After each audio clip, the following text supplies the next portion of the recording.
নিত্যানন্দ মহামহিমা বড় ব্যাপক, কে বর্ণনা করতে পারে? দর্শন নিত্যানন্দ মহিমাকে আমরা সামান্য একটু আস্বাদন করি। এর পূর্বে মহাজনের একটি পদ বলি। নিতাই পদ কমল, কোটি চন্দ্র সুশীতল, যে ছায়ায় জগত জোড়ায়। শান্তির একমাত্র পাঠ বলছেন নিতাই পদ। খুব ধ্যান দিতে হবে, যেহেতু কাল নিত্যানন্দ আবির্ভাব, এই প্রসঙ্গই স্মরণে আসছে। নিত্যানন্দ চরণটি হলো কমলের সাথে তুলনা করা হয়েছে। নিতাই পদ কমল।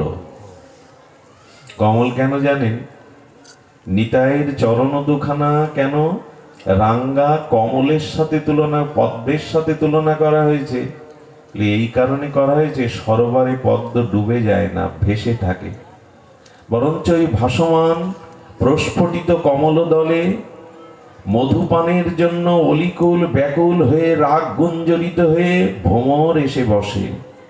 ভ্রমরও ডুবে যায় না, ভ্রমর ওই জলের সরোবরের উপরে প্রস্ফুটিত পদ্মের মধুপান করে।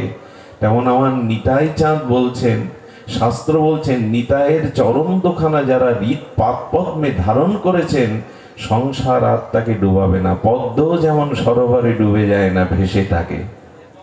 যদি সংসার সাগরে বারবার জন্ম মৃত্যুতে ডুবতে না চাও, তাহলে ওই একটি চরণের দিকে দৃষ্টি দাও, নিতাই পদ কমল।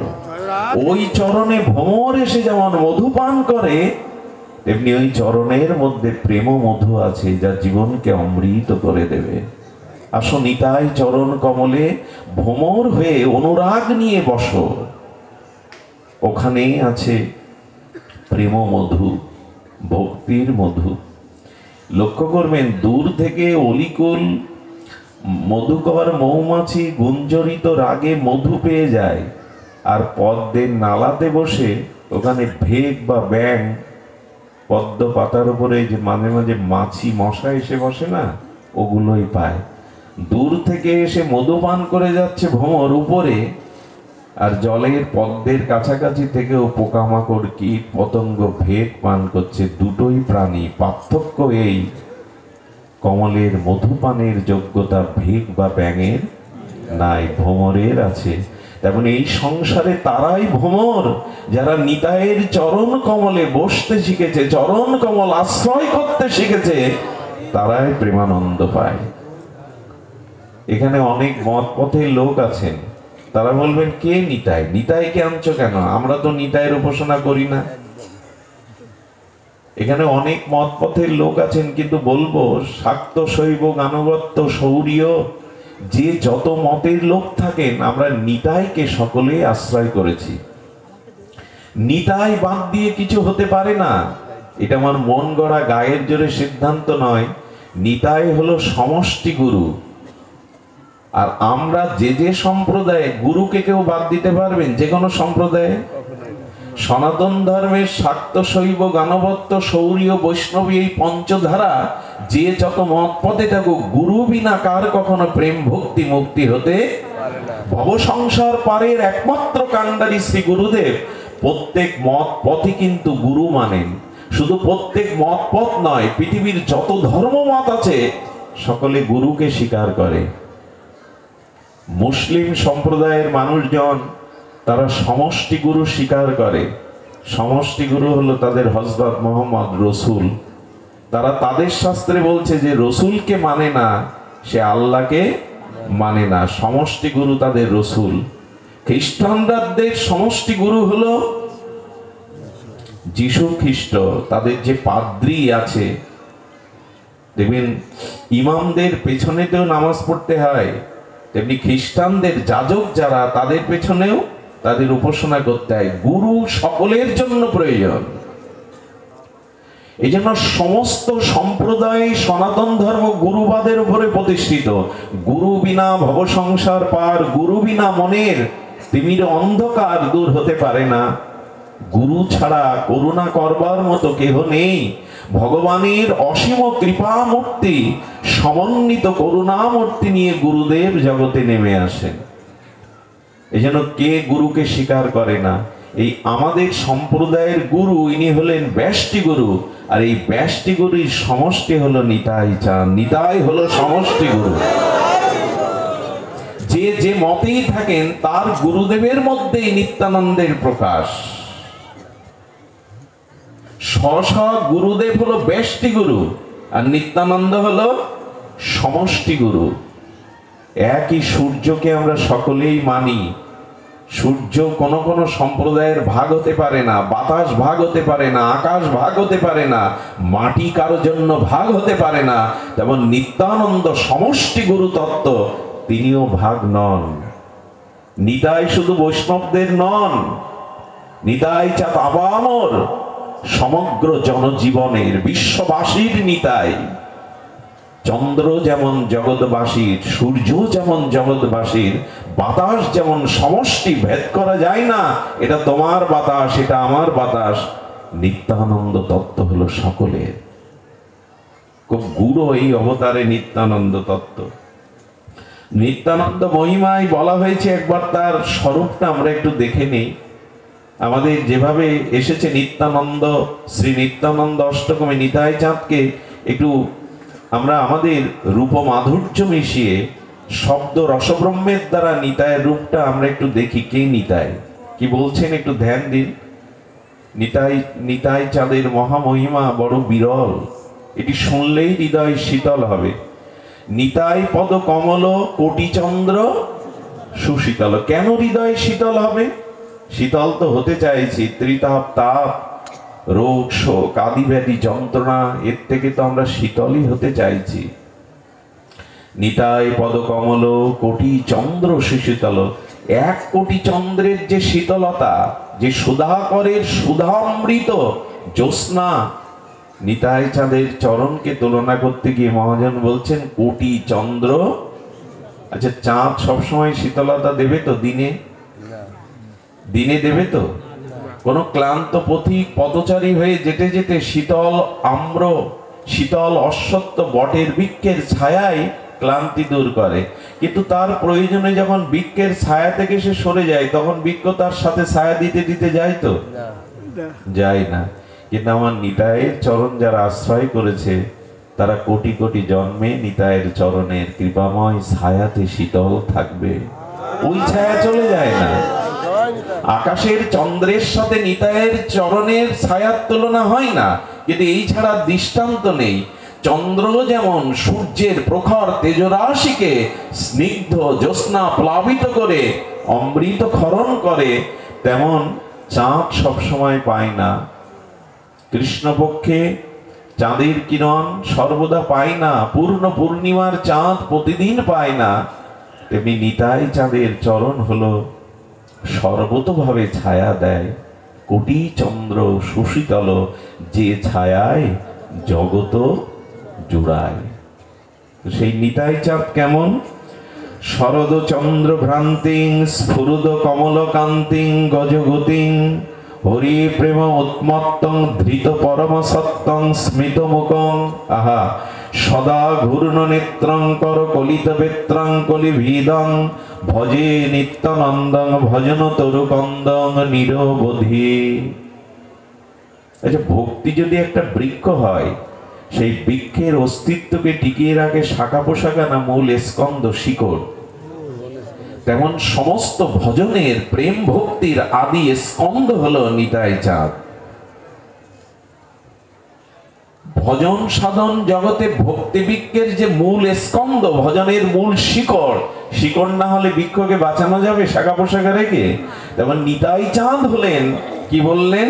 ভজে নিত্যানন্দং ভজ তরুকন্ধং নিরবধি। উনি ভজন বৃক্ষের স্কন্ধ, মূল শিকড়। নিত্যানন্দের মহিমা কেমন?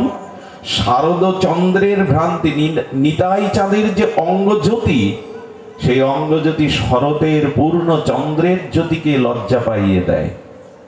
এই শব্দগুলো আমাদের সবার মনে ধরবে না, তো একটু ধ্যান দিয়ে শুনুন। অনেক রাতে পৌঁছেছি, ধৈর্যচ্যুতি হতে পারে, তবে একটু শান্ত হয়ে। নিতাই চাঁদের মহিমা আমরা সবসময় আস্বাদনের সুযোগ পাই না। আগামীকাল 522তম নিত্যানন্দ আবির্ভাব তিথি। 522তম মনে হয়, 52, ভুল হলো একটু, 552তম প্রভু নিত্যানন্দের আবির্ভাব তিথি আগামীকাল দুপুরে মধ্যাহ্নে অভিষেক। এই জন্য নিত্যানন্দ তত্ত্বকে আমরা সামান্য একটু অবলোকন করি। বলছেন শারদচন্দ্র ভ্রান্তি, নিত্যানন্দের প্রেমময় তনুর যে জ্যোতি ছটা, সেটা পূর্ণ শারদচন্দ্রের জ্যোতিকে ম্লান করে দিয়েছে। 20 পাওয়ারের বাল্বের পাশে 500 পাওয়ারের বাল্ব জ্বালিয়ে দিন, ওই যে 500 পাওয়ারের তীব্র জ্যোতিটা স্বল্প পাওয়ারের যে জ্যোতিটা গ্রাস করে নেয়, তেমন নিতাই চন্দ্রের প্রেমতনু অঙ্গ ছটা যেন শরতের চন্দ্রকেও ভ্রান্তি করে দিয়েছে। স্ফুরিত নির্মল কান্তি, সমস্ত অঙ্গে প্রেমময়, প্রেম দিয়ে গড়া, তো প্রেম দিয়ে গড়া নিত্যানন্দের অঙ্গখানি নির্মল কান্তি শরৎচন্দ্রকেও ভ্রান্ত করে দিয়েছে।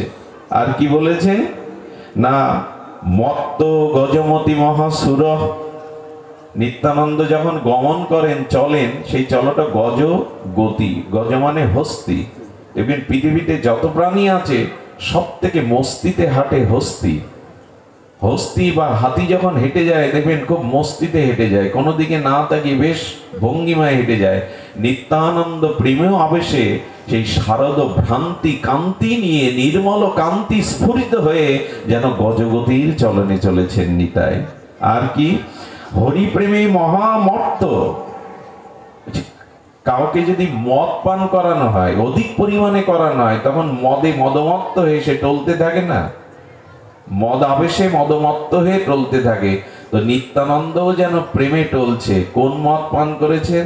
গৌর প্রেম, যুগল প্রেমের মদে মত্ত হয়ে নিতাই যেন মদমত্ত হয়ে চলেছেন প্রেমে। হরি প্রেমে মহামত্ত, হরি প্রেমে মত্ত হওয়াটাই তো জীবনের সার্থকতা। জগতের বিষয় বাসনার মদে মত্ত হয়ে লাভ কি? ও নেশা কিছুক্ষণ পরে চলে যাবে, রোগ আসবে, ক্লান্তি আসবে, কিন্তু প্রেমে যদি কেউ মেতে উঠতে পারে ক্লান্তি আসবে না, জরা ব্যাধি শোক আসবে না। হরি প্রেমে মদমত্ত নিতাই। আর কি করেছেন? গৃহীত পরম সত্য, এই অনন্ত বিশ্ব ব্রহ্মাণ্ডকে ধারণ করে আছেন নিতাই চাঁদ। বলবেন কি মন গড়া গল্প শোনাচ্ছ? গল্প নয়, মুদ্রার এপিঠ ওপিঠ। তেমন ব্রজেন্দ্র নন্দন যেই শশীসুত হইল, সেই মহাপ্রভুকে ব্রজের নন্দন কৃষ্ণই শচীসুত গৌর হলেন, বলরাম হইল নিতাই। লক্ষণ ত্রেতার দাপরে বলরাম, তিনি কলিতে নিত্যানন্দ। যিনি লক্ষণ, যিনি বলদেব, তিনি এবার শ্রী নিত্যানন্দ মূরতিতে এসেছেন। এই নিতাই হলো মূল নিত্যানন্দের। এবং আমাদের বলদেবের তত্ত্ব কি না, মূল অংশী যিনি, যিনি অনন্ত ব্রহ্মাণ্ডকে সৃজন করেন, ধারণ করেন, পালন করেন। এই নিত্যানন্দ তত্ত্ব, এই সংকর্ষণ তত্ত্বের অংশই হলো ব্রহ্মা বিষ্ণু মহেশ্বর অনন্ত বিশ্ব ব্রহ্মাণ্ডের সৃষ্টি স্থিতি পালন করা। এর আদি সংকর্ষণ অংশী নিত্যানন্দ। শব্দগুলো এইভাবে দ্রুত বললে আমরা বুঝবো না। এই যে অনন্ত বিশ্ব ব্রহ্মাণ্ড, সেই বিশ্ব ব্রহ্মাণ্ডের যে সৃষ্টি স্থিতি প্রলয়কর্তা ব্রহ্মা বিষ্ণু মহেশ্বর, এরা মূল সংকর্ষণ বলদেবেরই অংশের কলা অংশ মাত্র। ভগবান যখন আসেন টাকার এপিটেপুটের মতো, অভিন্ন ভগবত তত্ত্ব, অভিন্ন কৃষ্ণ তত্ত্ব বলরাম, তেমনি গৌর এবং নিতাই এরা অভিন্ন। এসো দুটি ভাই, এরা কি ভাই? নিতাই গৌর ভাই নয়, কিন্তু মিলে গিয়েছিলেন। ভাই বলতে ভাই এরা, এরা সেই সত্তা, টাকার এপিঠ আর ওপিঠ, আমাদের জগতের ভাইয়ের মতো নয়। এই জন্য মহাপ্রভু বলে দিয়েছেন যে নিতাই ভজন করে না সে গোবিন্দ পাবে না, সে যুগল পাবে না, সে গৌরকেও পাবে না যদি নিতাই ভজন না করে। দেবেকে অমন নিতাই ভজ, অমন নিতাই ভজ, ভজলে নিতাই গৌর পাবে। নিতাই হলো আশ্রয় তত্ত্ব। মা না হলে সন্তান প্রসব করতে পারবে না, এটা পুরুষের কাজ নয়, সম্ভাবনা নয়। পুরুষ যদি কোনো ক্রমে কোনো ভাগ্যে কখনো রমণী রূপ নিতে পারে, তখনই মা হতে পারবে। নিতাই হলো প্রেম ভক্তির আশ্রয় তত্ত্ব। যেমন রাধা রানী হলেন আশ্রয় তত্ত্ব, কৃষ্ণ হলো বিষয়। নিত্যানন্দ হলো আশ্রয় তত্ত্ব, গৌর হলো বিষয়। আশ্রয় বিষয় না বুঝলে আমরা অনুভব করতে পারবো না। দেখুন, অন্ধ হলো বিষয় আর যষ্টিটা হলো আশ্রয়। অন্ধ ব্যক্তি পথে চলতে পারবে না, হোঁচটকে পড়বে, কিন্তু হাতে যদি একটা যষ্টি বা লাঠি থাকে বাজার পর্যন্ত যেতে পারবে, লক্ষ্য পর্যন্ত সে পৌঁছাতে পারবে। লাঠিটা আশ্রয়, অন্ধটা হলো বিষয়। মা হলো আশ্রয়, সন্তান হলো বিষয়। আশ্রয়েতে পরমানন্দ সুখ থাকে, যেখানে অখণ্ড প্রেমানন্দ আধারে যে আশ্রয় থাকে তাকে বলে আশ্রয়। আর আশ্রয় তত্ত্ব থেকে ওই আনন্দ যে বিষয় বস্তুতে পর্যবসিত হয় তাকে বলে বিষয়। ফুলের গাছটা হলো আশ্রয়, ফুলটা হলো বিষয়। গাছ না হলে ফুল হবে কোথায়? তেমন নিত্যানন্দ হলো আশ্রয়, গৌর হলো বিষয়। তো আশ্রয় না হলে বিষয়কে পাওয়া যাবে না। এই জন্য বললেন ভজন আগে গৌরের না। সারা জীবন যদি গৌর গৌর করে গড়াগড়ি দেন, কাঁদেন, গৌর পাবে না নিতাই না বললে, নিতাই না বুঝলে। সারা জীবন কৃষ্ণ কৃষ্ণ বললে কৃষ্ণ প্রেম পাওয়া যাবে না, যদি রাধা রানীর কৃপা না পাওয়া যায়। উনি তো দেবেন। এই হলো নিতাই মহিমা। কি বলছেন? গৃহীত পরম সত্য, সব কিছুর সত্যাদি সত্য হলো নিতাই। খুব গূঢ় রহস্যময়। আর কি বলেছেন? হাস্যময় সদা সমধুর। তিনি সর্বদা নিত্যানন্দ। মানে কি? নিত্য আনন্দ যার, নিত্য আনন্দময়। কখনো নিরানন্দ যাকে স্পর্শ করতে পারে না। সূর্যে কখনো আধার আসে? সূর্যতে কখনো সন্ধ্যা নামে? সূর্য অন্ধকার দেখতে পায়? নিত্যানন্দ সর্বদা আনন্দ স্বরূপে। সেখানে নিরানন্দ বলে কিছু নাই। মানুষ চাই কি? নিত্য আনন্দ চাইতো। আমি সুখ পেলাম, আনন্দ পেলাম, আবার দুঃখ প্রবেশ করুক, এটা কেউ চায়? সুখ এসে আমার কাছ থেকে আবার বিদায় নিক, দুঃখ প্রবেশ করুক। এই জন্য মানুষ নিত্য আনন্দ চায়। তো সেই নিত্য আনন্দ কোথায়?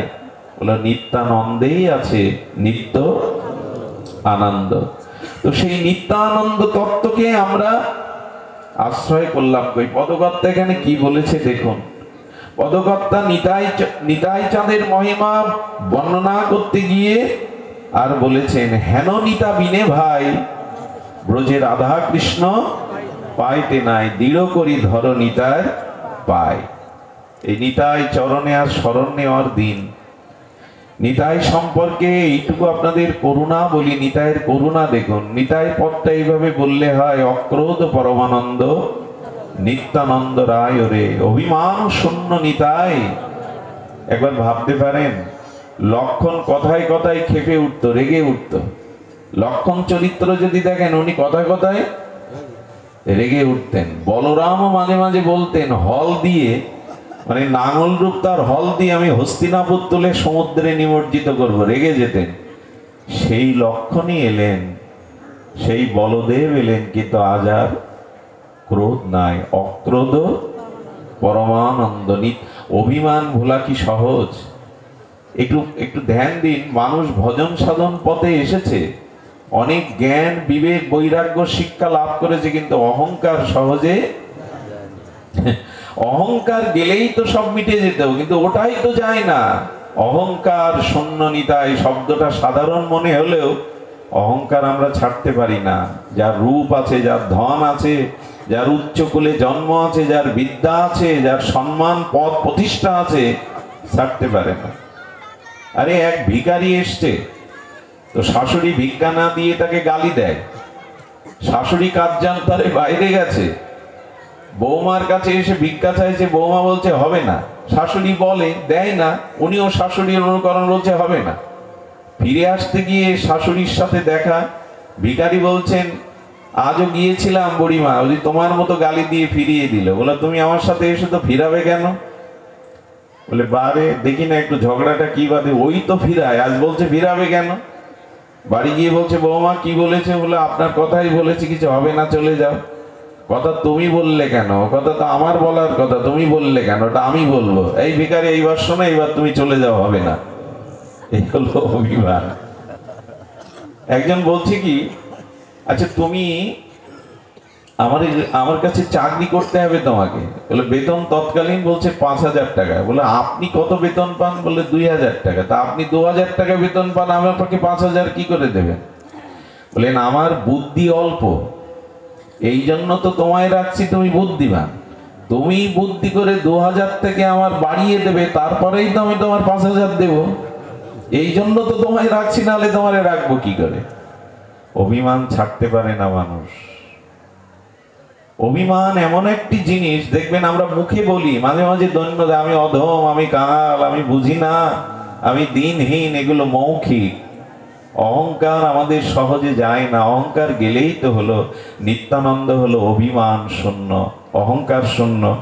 গুরু মহারাজ যেভাবে অঙ্কিত করেছেন, সে শব্দগুলো যদি আপনাদের কর্ণ দিয়ে যায়, হৃদয় নিশ্চয়ই শীতল হবে। আপন শিরের প্রতপ্ত শনির দ্বারাই জগাই মাদায়ের যুগ যন্ত্রান্তের সঞ্চিত মহা পাপপুঞ্জ ক্ষণেকে প্রক্ষুলিত করিয়া দিলেন। নিতাইয়ের মহিমা দেখুন। জগাই মাদায় হেন পাপ করেনি, জগতে পাপ আছে। পরের ঘর লুণ্ঠন করেছেন, পর স্ত্রীর মর্যাদা হানি করেছেন, সর্বদা মদে যারা ডুবে থাকে, ঘরে যারা আগুন লাগিয়েছেন, সেই নিত্যানন্দকেও তারা প্রহার করলো। কাকে প্রহার করছে ওরা জানে না, কিন্তু নিত্যানন্দ আপন প্রতপ্ত শনিত রক্ত ঝরিয়ে জগায় মাদায়ের যুগ যুগান্তরের সঞ্চিত সমস্ত অপরাধ পাপ মুহূর্তের মধ্যে পবিত্র করে দিলেন। নিতাই এগিয়ে গেছে। মহাপ্রভু সুদর্শন এনেছে। আমার নিতাইকে যারা আঘাত করে আমি জগতে তাদের রাখবো না। সুদর্শন চক্র মহাপ্রভুর গদান্বিত হস্তে নিতাই চাঁদ মহাপ্রভুর সামনে করজোড়ে করে বলছে, এবার না প্রতিজ্ঞা করেছিলে অস্ত্র ধরবে না, এবার প্রেম দিতে এসেছ। রাম অবতারে কৃষ্ণ অবতারে অস্ত্র ধরেছ, অসুর সংহার করেছ, এবার কথা দিয়েছ তুমি প্রেম বিতরণ করবে। প্রেম লীলাতে এসছে, তুমি অস্ত্র ধরবে না। নিতাই চাঁদের কথা সুদর্শন ফিরে গেল। মহাপ্রভুর চরণে গিয়ে নিতাই বলছেন, প্রভু আমার কোন জন্মের যদি কোনো সুকৃতি থাকে, আমি মাদাইকে দান করলাম, ওকে কৃপা করো প্রভু, ওকে করুণা করো। সুদর্শন প্রিয়ে ভাগবত সত্যম নিত্যানন্দ এক মুহূর্তের মধ্যেই জগাই মাদায়ের সমস্ত পাপ প্রক্ষালন করে তাদের পরম ভক্তির আচার্য করে দিলেন। এ করুণা কার হয়েছে জগতে? মহাপ্রভুর করুণা হয়নি, নিতাই চাঁদের করুণা হয়েছে। আমি আপনাদের নিবেদন করব, নিতাইয়ের মহিমা কি করলেন। শিরের রক্ত না দিয়া অন্য উপায়েও নিতাই উদ্ধার করতে পারতেন। যিনি স্বয়ং ভগবৎ সত্য, তিনি মনে মনে চাইলে জগাই মাদায় না একটা ব্রহ্মাণ্ড উদ্ধার করার ক্ষমতা রাখেন। তিনি রক্ত ঝরাতে গেলেন কেন? এই প্রশ্ন যদি আপনাদের কাছে করি। যার ইচ্ছা মাত্র বিশ্ব ব্রহ্মাণ্ড তরে যায়, স্বয়ং ভগবৎ সত্তা নিতাই কেন প্রতপ্ত শনি ছড়িয়ে উদ্ধার করলেন? নিতাই চাঁদ বলে গেলেন, ওগো আগামী দিনের মানুষ, তোমরাও যদি পাপের পথে গিয়ে থাকো, অন্যায় অপরাধ করে আসুরিক বৃত্তি তোমাদের মধ্যে জেগে ওঠে, তোমরাও যদি ভক্তি ভজনের পথ থেকে স্খলিত পতিত হও, ভয় নাই। আমি আগামী দিনে তোমাদের জন্য এই অনুকরণ করে গেলাম। আমি বারবার রক্ত ঝরিয়ে তোমাদেরকে প্রেম দেব, তোমাদেরকে আনন্দ দেব, সেই প্রমাণ আমি রেখে গেলাম। দয়াল নিতাই, করুণার নিতাই, করুণা করতে এসেছেন, দয়া করতে এসেছেন, প্রতিশোধ নিতে নয়, অস্ত্র ধরতে নয়। এই জন্য নিতাই চাঁদ আজ করুণায় অবতীর্ণ হয়েছেন। এত করুণা মহাপ্রভুর মধ্যেও নাই। আচ্ছা আমাকে বলতে পারেন, 24 বছর মহাপ্রভু নবদ্বীপে ছিলেন, 1 বছর সেবা সঙ্গনে রাত্রি কীর্তন করেছেন, পরের 24 বছর 6 বছর ভারত ভ্রমণ করেছেন, 18 বছর অখণ্ড লীলাচলে ছিলেন মহাপ্রভু। জীবের দ্বারে দ্বারে, আমাদের মতো অনাথের দ্বারে দ্বারে, রিক্ত নিঃস্ব জীবের দ্বারে দ্বারে হরিনামকে বিতরণ করলো মহাপ্রভু না। 24 বছর যিনি নবদ্বীপ লীলায় ছিলেন, পরের 24 বছর যিনি লীলাচলে 6 বছর ভারত পরিভ্রমণ করেছেন, জীবের দ্বারে দ্বারে গিয়ে কে নাম বিতরণ করলো? আদৌ মহাপ্রভু না, নিতাই করুণা করে ঘরে ঘরে গিয়ে নাম বিতরণ করলেন। স্বয়ং ভগবান, স্বয়ং পরম সত্য অক্রোধ পরমানন্দ হয়ে জীবের দ্বারে দ্বারে যাচ্ছে। নিতাই গৃহস্থের দ্বারে গিয়ে চাচ্ছেন ভিক্ষান দেহি, চাল কলা পয়সা ফল নিতাই চাঁদের আঁচলে দিতে যাচ্ছে। বলে মা, এবার তো চাল কলা পয়সা মুদ্রা নিতে আসেনি, তবে অবধূত কি ভিক্ষা নিতে এসেছো? দেবে মা, দাও। একবার গৌর বলো, একবার কৃষ্ণ বলো, এই ভিক্ষা আমায় দাও। জীবের দ্বারে দ্বারে এমনি করে বিতরণ করেছেন হরিনাম। আপনারা জানেন আপামর সকলকেই নিতাই কৃপা করেছেন, এই জন্য অবদান নিতাই চাঁদের। মহাপ্রভু কি বলে গেলেন জানেন? একটু লিখে নিন না হৃদয়ে। মহাপ্রভু বলে গেলেন, দিনান্তে যে নিতাই বলে একবার, আহা, দিনান্তে যে নিতাই বলে একবার, মহাপ্রভু বলছেন সে হয় আমার, আমি হই তার। যে একবার নিতাই বলবে দিনান্তে, মহাপ্রভু বলছেন আমি তার হয়ে যাব, সে আমার হয়ে যাবে। মহাপ্রভুর মুখের বাণী, সে আমার হবে। নিতাই না বলিল মুখে, মজিল সংসার সুখে, বিদ্যাকুলে কি করিবে তার? যে নিতাই বলল না মুখে, সংসার সুখে মজে থাকলো, বিদ্যাকুলে কি করবে তার? এটা কতদিন থাকবে তার বিদ্যা বৈধুষ্য? কতদিন থাকবে তার সংসার স্ত্রী পুত্র? এগুলো একদিন ছাই হয়ে যাবে। সংসার সুখের মুখে তুলে দিয়ে, ছাই মানে কি জানেন? সংসারটা তো একদিন মহাপ্রলয় হয়ে যাবে, টকবক করে ফুটবে। মৃত্যুর পরেও তো আমার দেহটা ছাইয়ে রূপান্তরিত হবে, এখানে সুখ ছাইতে রূপান্তরিত হবে। সুখ আছে নিতাই চরণে, সুখ আছে ভগবত ভজনে, সুখ আছে হরিনাম সংকীর্তনে, সুখ আছে সাধু সঙ্গে। এছাড়া সুখ প্রকৃত অন্য কোথাও নাই। নিতাই চাঁদ পারতেন, কিন্তু তিনি কি করলেন? তিনি নিত্যানন্দ, বিনা তাহাতে আর কিছুই নাই। তিনি বিশ্বে কাহারও নিরানন্দ রাখিতে পারেন না। সূর্য কাউকে আঘাত দেবে না, নিতাই চাঁদ কাউকে দুঃখ পেতে এই প্রতিজ্ঞা করে তিনি এসেছেন, কেউ যেন দুঃখ না পায়। এত বড় করুণা, জীবকে নিত্য আনন্দ দেবে বলে, পরমানন্দ দেবে বলে, প্রেমানন্দ দান করবে বলে নিত্যানন্দ স্বরূপে তিনি এসেছেন। আর কি বললেন? যদি জীবের নিরানন্দ দূর করতে হয়, তাহলে অবশ্যই নিত্যানন্দের আমাদের এই অবদানকে স্বীকার করতে হবে। নিতাই পদ কমলকে আশ্রয় করতে হবে, যেটা পরম সুশীতল। গুরু মহারাজ বলেছেন, দয়াল নিতাইয়ের এই চেষ্টায় বা আচরণে বিশ্বের মানুষের এই শিক্ষা লাভ হলো, ধন্য নিতাইয়ের করুণা, ধন্য নিতাইয়ের মহা অবদান। শুধু ভক্তমণ্ডলী, নিতাই চাঁদের মহা মহিমা যদি ব্যক্ত করতে হয়, তবে চলুন মহাপ্রভুর মুখে শুনি। ইনি এসেছিলেন এক চক্রা রার দেশে, এক চক্রা গ্রামে। পিতা হারাই পণ্ডিত, মা পদ্মাবতীর কোল আলো করে নিতাই চাঁদ এসেছিলেন। আমরা এখানে বললাম 552 বছর পূর্বে এক চক্রা খড়দহে, এক চক্রা ধামে উনি আবির্ভূত হয়েছিলেন। পিতা হারাই পণ্ডিত, মা পদ্মাবতী। নিতাইয়ের ছোটবেলা থেকেই তার ভাবের আবেশ এসেছিল, এবং এই নিতাই চাঁদ খুব অল্প বয়সেই তিনি সংসার পরিত্যাগ করে পরিভ্রমণে গিয়েছেন। নিতাই চাঁদের মহামহিমা দেখুন। শিশুকালের একটি ঘটনা স্মরণে এলো। উনি খেলা করছেন, সহপাঠীদের নিয়ে খেলা করছেন, সেই লঙ্কার যুদ্ধ। উনি লক্ষণ, তো লক্ষণের ভূমিকায় একজনকে বলছেন, তুমি ইন্দ্রজিৎ হয়ে একটা তৈরি করা নকল বান আমার বুকে মারো। যেই বুকে মেরেছে, লক্ষণ আবেশে উনি মূর্ছিত হয়ে পড়ে গেছেন, আর জ্ঞান ফেরে না। সহপাঠীরা ভয় পেয়ে গেছে, তো স্পন্দন নেই, এ তো নিঃশ্বাসও নিচ্ছেন না, সব হায় হায় করে উঠেছে। একজন বললেন, উনি লক্ষণ লীলা আবেশে হারিয়ে গেছেন, এক কাজ করো, হনুমান সাজো একজন, আর বনের লতাপাতা গন্ধর্ব মাদন স্বরূপে নিয়ে এসো, নাকে একটু শুকিয়ে দাও। যেই ওই লীলা অনুকরণ করে নাকে দিয়েছে, বৌদ্ধ সেজে সঙ্গে সঙ্গে উনি আবার উঠে দাঁড়িয়েছেন। এরকম আবেশ ছিল নিতায়ের। এইভাবে বেরিয়ে পড়লেন। 20টা বছর তিনি তীর্থে তীর্থে ভ্রমণ করলেন।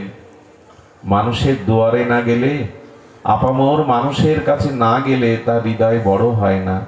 উনি দুঃখ দেখেছেন, জীবের কষ্ট দেখেছেন, যন্ত্রণা দেখেছেন, প্রেম ভক্তি ভুলে সংসারের কামনা বাসনায় জীবকে মরতে আর স্খলন হতে দেখেছেন। নিতাই চাঁদ খুঁজতে খুঁজতে বৃন্দাবনে গিয়ে ডাকছে, ভাই কানাই। বলরাম আবেশে ডাকছে, ভাই কানাই। কে যেন এক মরমী বলল, কানাই আর বৃন্দাবনে নাই, কানাই এখন শ্রীধাম নবদ্বীপে শচী সিন্ধু গর্ভ মাঝে আবির্ভূত হয়েছে। যদি তোমার সেই ব্রজের কানাইকে চাও তবে নবদ্বীপে চলে যাও। এই নবদ্বীপেই এলেন নিত্যানন্দ প্রভু। এসে নন্দন আচার্যের গৃহে লুকিয়ে থাকলেন। কেন জানেন? আমার ভাই যদি, কানাই যদি গৌর হয়ে আসে তবে নিশ্চয়ই সে আমাকে খুঁজে নেবে।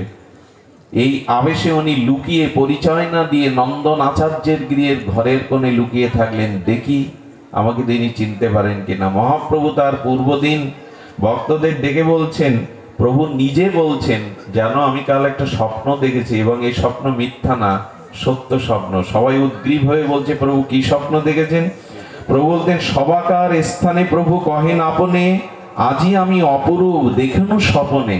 মহাপ্রভু বর্ণনা করছেন, নিতাই চাঁদ আসছে, প্রভু স্বপ্নে দেখে বর্ণনা করছেন ভক্তদের সাথে কি, তালধ্বজ এক রথ সংসারের সার, আসিয়া রহিল রথ আমারও দুয়ার। বলে তালধ্বজ রথ করে এক প্রকাণ্ড দিব্য মহাপুরুষ আমার ঘরের দুয়ারে এসে দাঁড়ালেন। আসিয়া রহিল রথ আমারও দুয়ার। তার মাঝে দেখি এক প্রকাণ্ড শরীর, মহা এক স্তম্ভ কন্দে গতি নহে স্থির। বেত্রা বান্দা একখানা কুম্ভ বাম হাতে, নীল বস্ত্র পরিধান ও নীল বস্ত্র মাথে, নীল বস্ত্র পাগড়ি পেতেছেন, নীল বস্ত্র পরিধান করেছেন, আর হাতে একটি বেদ ঘোরাচ্ছেন, ঘূর্ণাবত্ত বেত্রা। কেন জানেন? বেদকে ঘূর্ণাচ্ছে আর আকাল কমন বিস্তৃত চক্ষুকে এপাশ সেপাশ করছে নিতাই। কেন জানেন? ওহ কলি, আমি কলি জীবের দুয়ারে করুণা করতে, প্রেম বিতরণ করতে এসেছি। কলি, আমি তোমাকে শাসন করব বলে হাতে বেদ নিয়েছে। আমার জীবকে তুমি কবলিত করতে পারবে না, আমার জীবকে তুমি ভ্রমিত করতে পারবে না। তাই নিতাই চাঁদ বেত্রা ঘূর্ণাবত্ত বেদ থেকে ঘোরাচ্ছেন। এত করুণা কার আছে? কার আছে এত করুণা? জীবকে যাতে কলি কাল কবলিত না করতে পারে, ঘূর্ণাবত্ত নেয়নে নীল বস্ত্র পরিধান, প্রকাণ্ড স্কন্ধ সিংহের মতো, আর তিনি নীল পাগড়ি পরেছেন। মহাপ্রভু বর্ণনা দিচ্ছেন, বাম শ্রুতি মূলে এক কুণ্ডল বিচিত্র, বাম কানে একটা কুণ্ডল ঝুলিয়েছেন নিতাই। এই হলো তার রূপ। মহাপ্রভু বর্ণনা দিচ্ছেন, হলধার ভাবতান বুঝিয়ে চলুত, এই বাড়ি নিমাই পণ্ডিতের হয় হয়, 10 বার 20 বার এই কথা কয়। মহাবদূত বেশ পরম প্রচন্ড, আর কবু নাহি দেখি এমন উদ্যপ্ত। দেখিয়া সম্ভ্রম বড় পাইলাম আমি, জিজ্ঞাসিল আমি কোন মহাজন তুমি। হাসিয়া আমারে বলে, এই ভাই হয়, তোমার আমার কালই হবে পরিচয়। মহাপ্রভু স্বপ্নে বলছেন নিতাই আসার আগের দিন। পরের দিন ভক্তদের মিলিত হয়ে বলছেন, মহাপুরুষ নবদ্বীপে এসেছে, তোমরা তাকে কীর্তন করে নিয়ে এসো। ভক্তগণ পুরো নবদ্বীপ কীর্তন করে কোনো ঘরে পেলেন না। আসলে যার বস্তু সে না গেলে পাওয়া যায়? নিতাই তো গৌরেরই, গৌর তো নিতাইয়েরই। এই জন্য মহাপ্রভু কীর্তন রঙ্গ সামনে গেলেন। নন্দায়ন আচার্যের গৃহে গিয়ে ঘরের ভিতরে প্রভু যখন প্রবেশ করলেন, এই নিতাইয়ের সাথে প্রথম মহাপ্রভুর সাক্ষাৎ। একটু ধ্যান দিয়ে শুনুন। আমরা এই কথা বলবার সুযোগ বছরে 1-2 বার পাই। নিত্যানন্দ মহাপ্রভুর চোখের দিকে তাকাচ্ছেন, আর তাদের মুখে কোনো ভাষা নেই, কারণ তারা দুজন অনুভূতির রাজ্যে হারিয়ে গেছেন। একই সত্তা তো। অনুভূতির রাজ্যে অপলক নয়নে 4 চোখ যেন 2 চোখের মিলন হয়ে গেল। অনেক কথা হয়ে গেল, কোনো কথা হচ্ছে না। প্রথম কথা হলো, আমার সেই ভাই কানাই এই, আচ্ছা সেই কালো বরণ কোথায় গেল? সেই মুখের ওষ্ঠকোণে অধরামৃতে হাসি কোথায় গেল? হাতে তার বাঁশি কোথায় গেল? কানাই তো চঞ্চল ছিল, গোষ্ঠে দৌড়াদৌড়ি করতো, সকাদের সাথে খেলতো, এ কেন এত স্থির? একে আমার সেই কানাই?